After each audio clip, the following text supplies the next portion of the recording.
saying there, so let's just get going with it. Right. So it's basically like you're always gonna be kind of right here floating, and you can always go higher, you can always go lower, and there's always gonna be that uncomfortable feeling when you want to grow. You always everyone faces it, whether you're starting whether you're doing a basic job because it's your first job or you're running $1 million company. There's always that level of growth and awareness and kind of discipline that you have to take yourself up from. Um, and I think the thing that slows me down or has slowed me down is almost kind of resisting that, Mm. you know, the uncomfortable part of it and kind of resisting it or feeling like it shouldn't be that way or this should be easier. I should be further along. And that is almost the part that holds you back. But Mm. when you get comfortable with the kind of the Uncomfortable. uncomfortability, yeah, you get kind of more comfortable being uncomfortable, and then it makes it less uncomfortable, Hmm. because you're kind of like, okay, I can handle this. I know I'm going to figure it out. I know this is part of the process. I know what is going to come from this is going to be good, or I'm going to grow from it, and you kind of start to bless those times. It's like when you're working out. No one gets it confused when you're working out. You're going to get under the bar, and you're going to kind of damage your muscles so that it becomes stronger. But it's the same with everything. I've noticed that I feel like I'm trying to get into the place of being comfortable with the uncomfortable, and something that kind of helps me right now is like gamifying it. Like really looking at it as like this battle. I mean, it's a serious battle because everyone has to do this battle, within themselves to get comfortable with, growth and the uncomfortableness. But I just try and look at it like a game, It's like instead of something coming at me and it's just this horrible hard thing, it's like, okay, my body or the universe or whatever is throwing something my way. How are we gonna go about it? And then it kind of adds like this little bit of like ease to it, like it's not so serious. And the more you can take things less seriously, I guess, the more you can kind of like take it for what it is. It's like a challenge. It's something for you to move through instead of just like being beaten up by it, because it's easy Yeah. to stay in that place of just like. No, I mean that's exactly it. That's detachment. I mean, I heard this from one guy a while back ago, and it stuck with me of how he was able to push through, and it's perspective and gratitude. Mm, And what you just said is about perspective. mm, When you're kind of cone tunnel vision in your own problems and in your own life, then you can't take it as a game. But kind of when you get a bigger perspective, you kind mm-hmm, of see there's a lot of moving pieces. There's a bigger picture. You're always kind of safe. You're always okay in the end. mm-hmm, Um, and then you can kind of come out of it more like a game. mm-hmm. You're detached. You're still fully aware of everything, and you're trying to solve problems, but you're detached from it, and then you're actually better. You Well, can yeah, when operate. you're not in the mental state of despair and fear And and it, stress, then you're obviously not gonna perform how you're supposed to or how you want to. it's the same, like you said, like a game, like in a video game. Like you don't want to sit around in your house in a video game. Like you want to be out. You want to be fighting bad guys. You want to be leveling up. So it's the same when you can take life more from that game perspective. Then you're more like, hey, what's the action? Like, what's going on? Hmm. What's the problem that needs to be solved? Instead of kind of cowering from it, like, oh no, it's just another problem. Like, shit's always going to hit the fan. Always going to be a bigger problem. Like, the problems don't get smaller; they just get bigger. You get Yeah. bigger. You know. That's true. If you don't address it, it's like I've actually realized that a lot. It's like if you don't address something or this problem, or it keeps like it's just gonna keep coming back until you address it. It's gonna show up in other things until you address it. If it's not like a specific thing, but it's like if it whatever it is, it's like it's gonna keep cycling back until you learn how to. And then you also just feel more confident. Like it. I don't know how many times I've built something up in my head. It's gonna be horrible. It's so hard, and then it takes like literally 5 minutes to do. And then you're just so much more confident and you're like, why was I beating myself up so hard about it? It's like so many things I feel like apply to that. Like so many, whether it's a ticket that I gotta go pay or a task that I gotta go do, it's like, just get it done. Because the rest of it is just a crap show. Yeah. And I find what helps with that is to trust how you feel over your mind 100% of the time.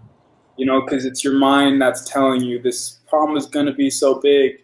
This, this ticket that I got to pay, like doing your taxes, doing this project. It's your mind that's the one that's telling you it's going to be hard, and it's gonna, and then you start to feel negative. So if you just kind of trust when you feel negative, just shut your mind off. Just don't even go there. And it takes trust because the instinct is, oh, there's a problem, I got to look at it. Yeah. There's a problem, I got to solve it. I got to stare down this problem until it goes away, but it only kind of makes it bigger. So I find just trust in your gut and, kind of staying away from thoughts that feel like that and just kind of building yourself up and tackling it one little piece at a time. And like you said, you build your confidence when you get it done. After that. Okay, so give me an example of a time when you were like, oh my God, no. And how did you overcome it? Yeah, honestly, it's almost every day. Like I said, like it's never like, oh, I've solved this. I've overcome it. You know what I mean? Like I'll deal with the same thing from 6 months ago, a year ago. It's just problems are kind of on a bigger scale, and the way I deal with it, meditation is obviously always going to be a winner because, like I said, the main thing is your mind, right? That's the cause of kind of your stress overload. So if you can consciously shut your mind off, the solutions will start to come. And where it's getting comfortable in the uncomfortable is just knowing that's the process and trusting that process more and more. I can't tell you how many times it's worked out for me, but I still have to get myself to trust that process. Turn my mind off and know that the solution's going to come. To stop that kind of worried thinking pattern, or and just kind of trust that I got this and trust. So it never is like, okay, job done. The problems just get bigger, and then you start to get more conscious and deliberate in the process of how you handle it, instead of just kind of going into overwhelm and now you go binge on Netflix. You just kind of, okay, something's coming up. It's kind of a thing for me. I'm just gonna sit down. I'm gonna meditate on it. I'm gonna go past it. Awareness. I definitely have to practice awareness, like, because that is like, you have to be able to be aware to be able to change your, what perception you're coming from. You have to see where you're at to be able to adjust and see where you're at honestly and what your thoughts are. Lack of awareness is the only problem any of us have anytime. Well, yeah, I mean, if we could stay aware, if we were completely just always centered and aware of what was going on realistically, and we were able to be real with ourselves, then it'd be a lot easier to adjust stuff. But I mean, the human, what was actually interesting, I really liked thinking about, it's like your eyesight. You can see a lot in your peripheral, but what actually you can focus in on is a very small space. Right. That mixed with our attention spans, like all the distractions, everything is just like, we're fighting a war here. You really are. Like, you got a small awareness space and you got a lot of shit going on.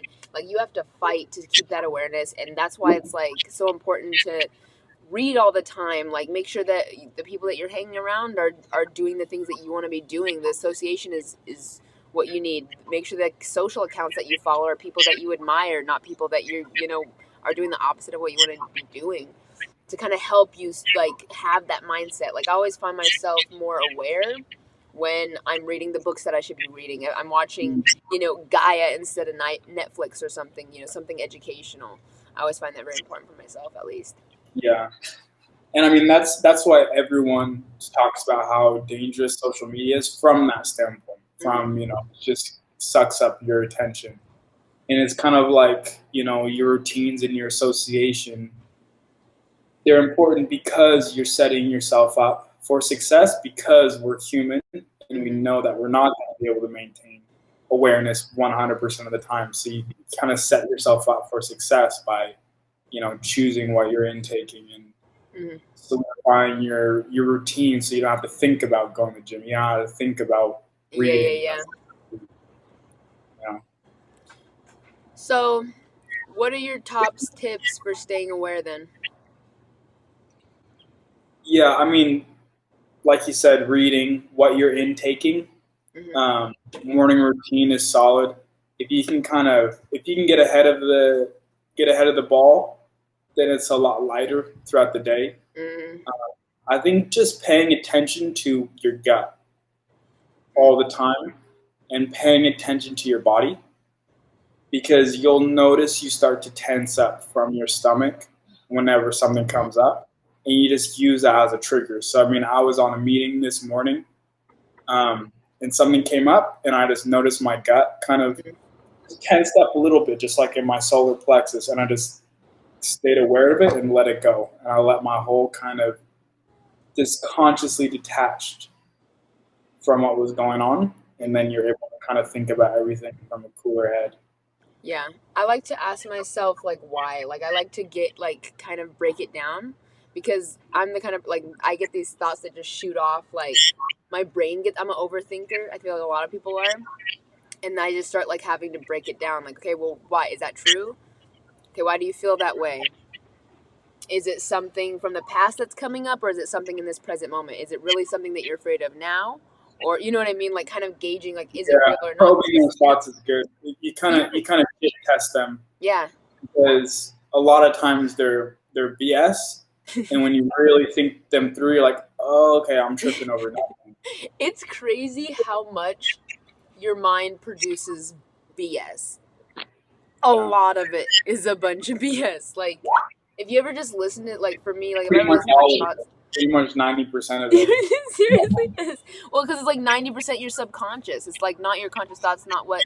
It could be anything from your past that's coming up and just spit firing, a thought from when you were young, a thought from a bad experience that happened, whatever, that's trying to make you feel a certain way about the situation now. And it's like, why?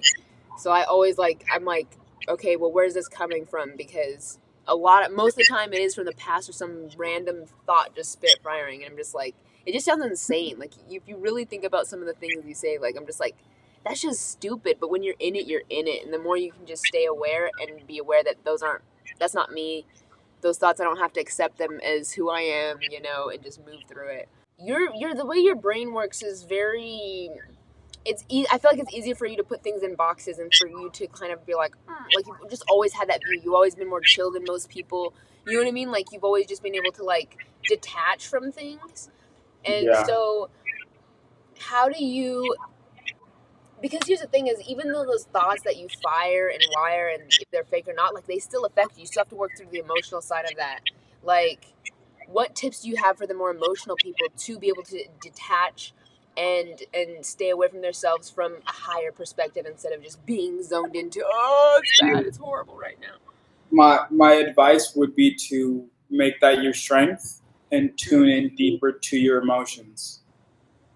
Because if you can pay more attention to how you feel earlier, then you won't take yourself down that path. Because anytime you feel like that, it's been building up. Anytime you kind of feel that overwhelm, that despair, that stress, whatever, it's not just one thought that you had in that one moment. Yeah. It's been a momentum of ways of thinking, and then things happen, and that's already kind of the perspective you're in, so it just kind of builds on itself. So I would say make the emotional side your strength, because it can be also, I mean, your emotion can be your strongest motivational factor if you utilize it to your strength. So you just trust that, and when you have those thoughts that don't feel great, cut them early on, and when you have ones that feel better, multiply on those, which is why gratitude is so powerful. It's kind of the quickest way to just whip yourself into that and build on that momentum. So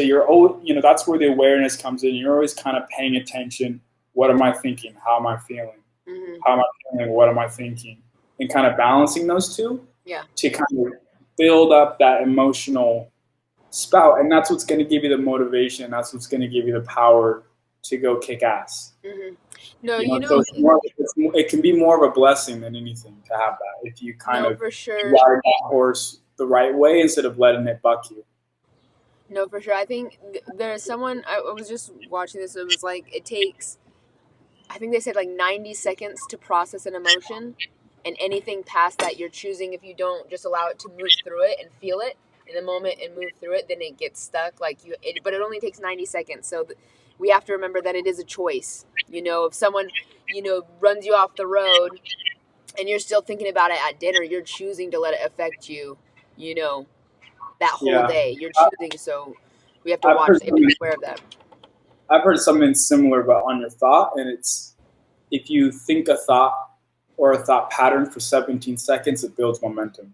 Interesting. So, one thought kind of leads to another thought, Yeah. leads to another thought always. So if you think that thought pattern for 17 seconds, it's going to lead to more thoughts that are similar in nature. So Mm-hmm. anything under 17, if you cut it, you cut the momentum. Mm-hmm. So it's kind of your choice to, and it is that's the gap. It's like a 15-second gap of awareness. Are you clock on and become aware of what you're thinking, or just kind of let it ride? Same with what you said with the 90 seconds. Mm-hmm. It's the same. I think it's just kind of built up. Like you have those thoughts for long enough, it builds that momentum to, an emotion. Yeah, totally. Sweet. Anything else? Any other advice? Yeah, just keep your sight, keep your focus on where you're trying to go. Because there's we talked about balancing your emotional gap and kind of your awareness, but always with the focus of where you want to take that. Mm-hmm. Of whatever your goal is. If it's it's probably building your business if you're watching this, or growing your brand. Just always keep in mind what you want that to look like, what you're trying to build. Awesome. Well, thank you for joining us. We enjoyed having you. Do the damn thing and just do the damn thing. Just do the damn thing. Don't let the fear hold you back. Let's be real clear. Okay.